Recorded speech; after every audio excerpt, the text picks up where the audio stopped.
Semangat pagi. Kita jumpa lagi di Cert Hub Channel. Kali ini kita akan membahas tentang konflik manajemen di dalam project. Ya. Oke. Terus ya, ini saya coba masukkan dalam satu frame ya, satu slide segala hal yang terkait dengan konflik manajemen. Dan di sini ada 5 ya, ada 5 action yang bisa dilakukan dalam memanage suatu konflik. Sumbu Y, sumbu vertikal ini menggambarkan tingkat konsen kita. Jadi PM nih bisa kita asumsikan sebagai PM di sumbu Y, PM. Yang sumbu X ini adalah pihak lain, bisa berupa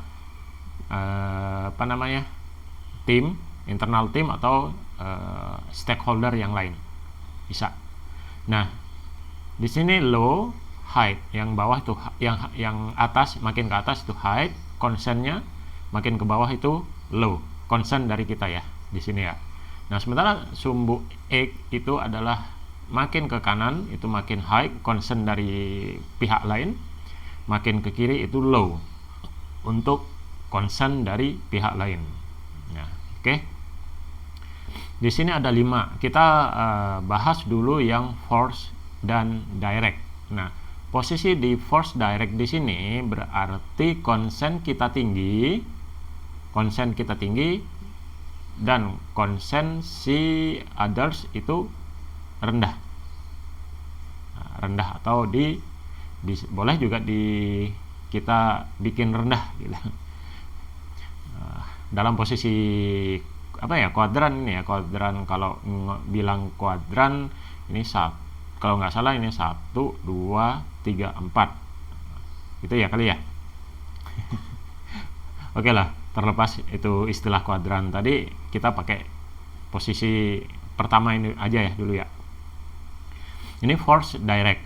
Nah, oke, concern kita ditinggikan, dan concern others itu kita low kan. Nah, makanya kita melakukan action, force atau direktif, memerintahkan ya, penekanan. Nah, apa yang kita lakukan dalam force direct ini, yaitu memaksakan pandangan kita sisi kiri ini ya, dengan mengorbankan pandangan yang lain. Kita mengorbankan atau menganggap rendah, menganggap low, jangan rendah ya, menganggap low concern dari yang lain. Nah, ini bisa disebut juga dengan win-lose solution ya. Win-lose solution. Terus kapan dipakai ini? Ketika butuh decision cepat. Nah, kekurangannya itu bisa menyebabkan ketidaksukaan, kebencian atau no respect ya dari pihak lain terhadap kita. Kalau kita ngomong kita memposisikan sebagai PM ya, itu resikonya bisa menyebabkan resentment atau no respect atau kebencian ya. Itu contohnya adalah apa ya, pada saat force direct ini, contohnya misalkan nih, kita punya tim, dalam satu tim kita punya 2 orang ya. Oke, dalam satu tim kita punya beberapa tim, tapi ada 2 key tim kita atau 2 tim leader itu yang berbeda pendapat terkait framework yang mau kita kerjakan. Misalkan kita dapat project gitu. Misalkan kita dapat project software developer, misalkan project membuat suatu aplikasi misal ya. Nah, tim leader A, senior tim lah, kita bilang senior tim A itu pengen pakai hybrid ya, sementara senior tim B menyarankan pakai agile.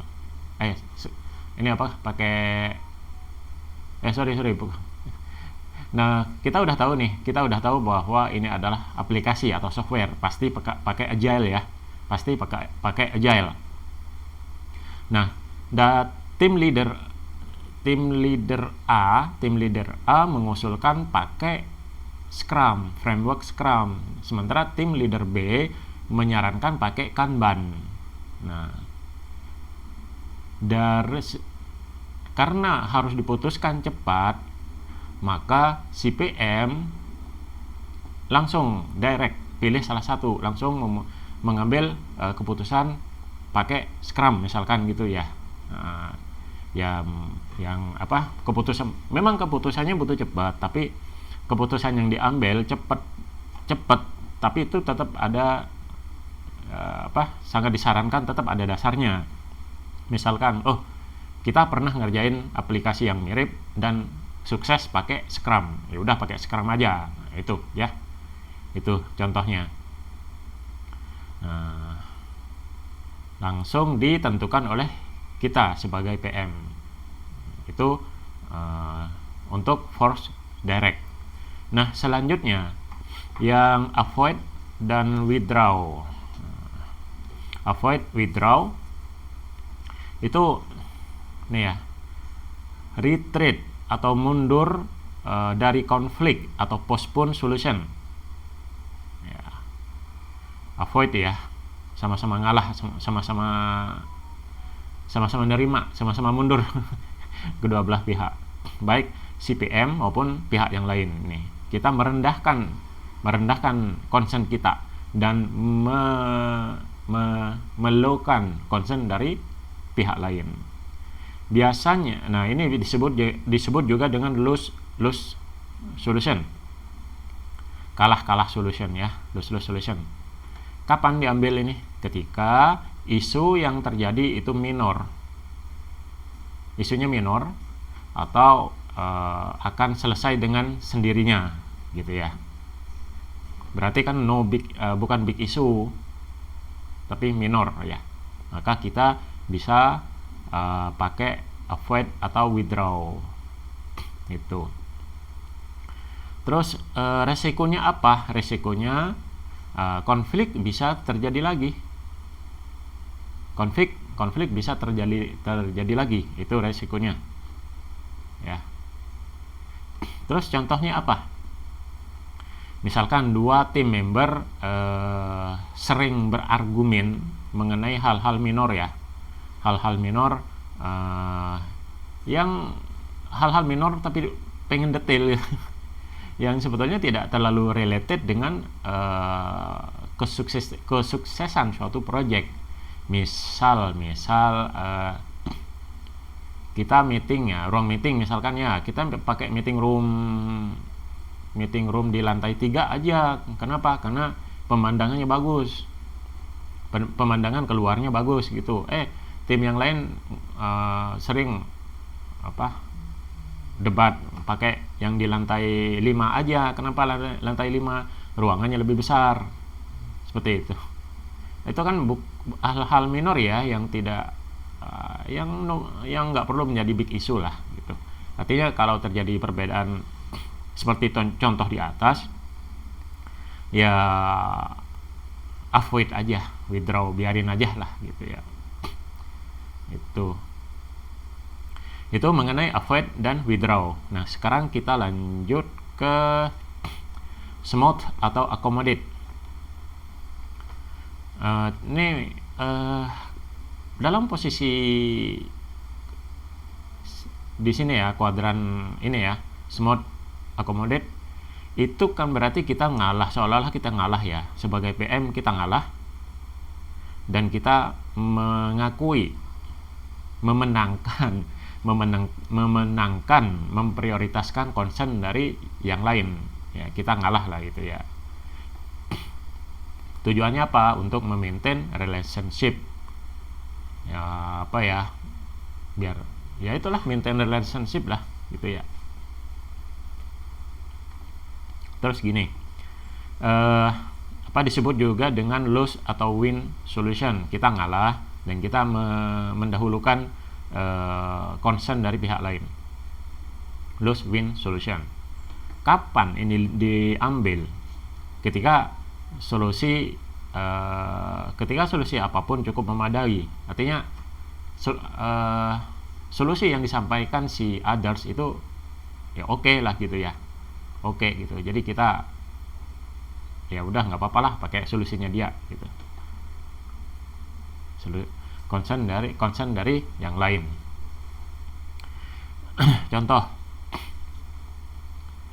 contoh misalkan junior engineer itu gundah gitu ya, apa sebel atau apa gitu ya, junior engineer gundah kenapa? Karena ide-idenya itu selalu dimentahkan oleh pihak lain atau senior engineer. Sebagai junior engineer dia kadang ya hal yang lumrah gitu ya, tapi bukan pembenaran juga. Maksudnya ide-ide dari junior engineer itu sering diabaikan oleh senior engineer. Nah, dalam kondisi ini ya kita dukung aja lah si junior engineer ini gitu. Kita hormati pandangan dia seperti itu. Nah, yang keempat itu compromise atau reconcile ya. Itu find solution that partially satisfy everyone. Nah, ambil solusi yang bisa memuaskan semua pihak, kita sebagai PM dan pihak yang lain gitu. Dan ini lebih dikenal dengan partial win atau partial win partial lose. Terus keep peace by compromise ya, kita jalan tengah gitu ya, kompromi jalan tengah ya. Tidak menghindari konflik juga, tapi tidak parsiali lah gitu ya. Namanya kompromi kan jalan tengah gitu ya gitu. Kapan ini kita ambil compromise dan reconcile ini? Yaitu ketika temporary solusi itu dibutuhkan gitu. Yaudah pakai temporary solusi dulu deh, bisa kita pakai temporary solusi itu nggak apa-apa dulu deh gitu. Ya, kita bisa pakai action, compromise atau reconcile. Resikonya apa? Ya tadi, karena kan partially win partial lose ya, bisa memungkinkan untuk tidak fully satisfy masing-masing pihak ya. Namanya jalan tengah kan gitu. Terus oke, nggak apa-apa. Oh ya, tadi lupa ya ini ya, untuk smart accommodate itu risikonya underlying issue may remain. Jadi isu yang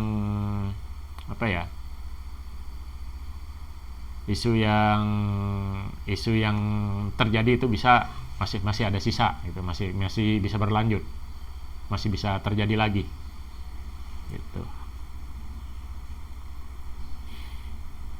Oke, terus kita balik ke contoh ya. Apa contoh dari compromise atau reconcile?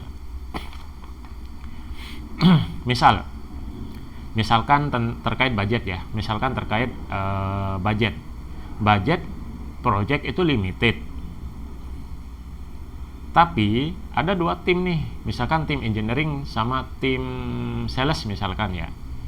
Tim engineering dan tim sales itu sama-sama minta tambahan resource yang kalau kita penuhin keduanya,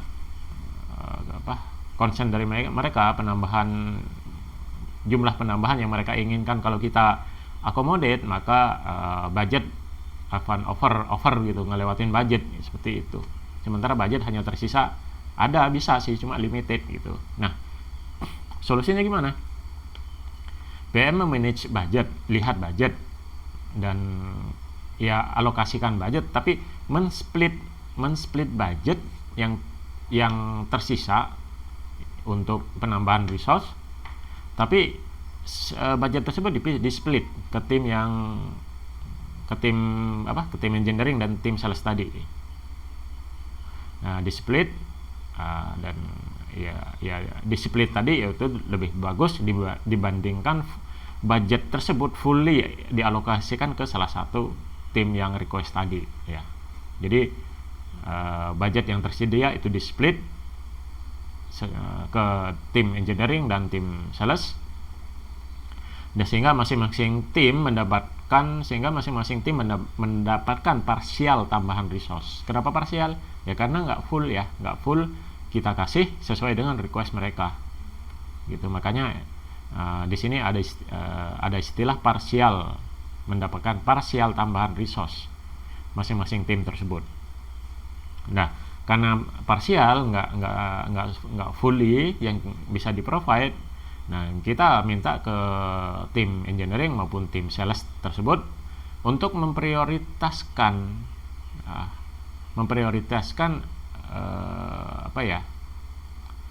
resource untuk hal-hal yang task yang esensial, the most essential gitu. Itu konteksnya, contoh dan konteksnya seperti itu. Terus hidung agak mampet. Terus collaborate. Terakhir collaborate atau problem solve. Itu kolaborasi dan open dialog ya untuk mencapai konsensus. Nah, dan biasanya juga dalam kolaborasi sama open dialog itu akan banyak ditinjau dari banyak view ya, dari banyak sudut pandang. Dan solusi ini dikenal dengan win-win solution ya, baik si PM kita ya dan others itu sama-sama terakomodasi concernnya. Kapan dibutuhkan? Ketika long term solution dibutuhkan, ya wajar ya. Ketika semua concern terakomodasi, maka itu akan menjadi long term solution gitu. Tapi risikonya bakal terjadi diskusi yang sangat panjang gitu. Itu risikonya ya. Nah, berarti ini cocoknya untuk solusi yang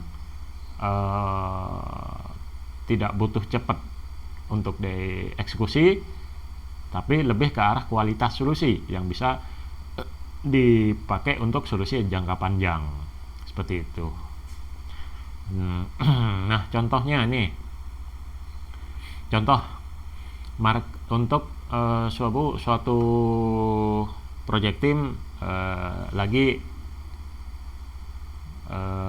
ngembangin suatu website misalkan ya, website. Nah, tim marketing punya concern, mereka pengen itu website tersebut bisa buat mereka lebih bisa memberikan keleluasaan buat mereka untuk kreatif membuat media campaign seperti itu melalui website itu. Sementara tim IT punya concern tentang security, strict quality, mereka strict quality control ya, concern dari tim IT. Nah, ini kan sebetulnya dua hal yang saling sangat potensial konflik ya. Dimana kalau terlalu dikasih kebebasan dalam berkreativitas, maka di situ ada faktor security yang resikonya lebih besar gitu dari sisi security. Nah, begitu juga sebaliknya, kalau strict security control terlalu strict, maka tim kreatif dari marketing itu kurang punya keleluasaan. Nah, dalam hal ini PM itu harus memfasilitasi join workshop di mana masing-masing tim itu bisa ngelis requirement mereka, requirement dan concern mereka masing-masing itu di list detail di workshop tersebut, dan setelah itu bersama-sama kedua tim itu explore solusi dari apa yang mereka list, itu mereka explore solusi yang bisa memenuhi ekspektasi kedua tim, yaitu bisa tim marketing bisa kreatif design, leluasa ya, bisa bikin desain. Sementara security concern dari security yaitu website tersebut tetap bisa secure seperti itu. Dan ini pasti butuh waktu lama itu ya, terutama dalam hal ngelis detail gitu, terus membicarakan solusinya seperti apa. Ketika solusi tercapai, maka mereka aplikasikan seperti itu. Nah, oke, itu tentang 5 action dalam konflik manajemen. Nah, dan yang paling optimal ini kan berarti kolaborat dan problem solve ini, dimana pihak PM misalkan di sini kita itu terpuaskan dan pihak others itu terpuaskan. Atau bisa juga kalau contoh yang website tadi ya, ini pihak IT, ini pihak marketing. Nah, mengenai siapa di kiri, mengenai siapa yang kiri vertikal dan siapa yang horizontal bawah, ini ya itu kita sebut pihak lah ya, kita sebut pihak 1 dan pihak 2, itu bisa siapa aja itu. Oke, demikian tentang konflik manajemen map dan detail penjelasannya gitu. Oke, terima kasih.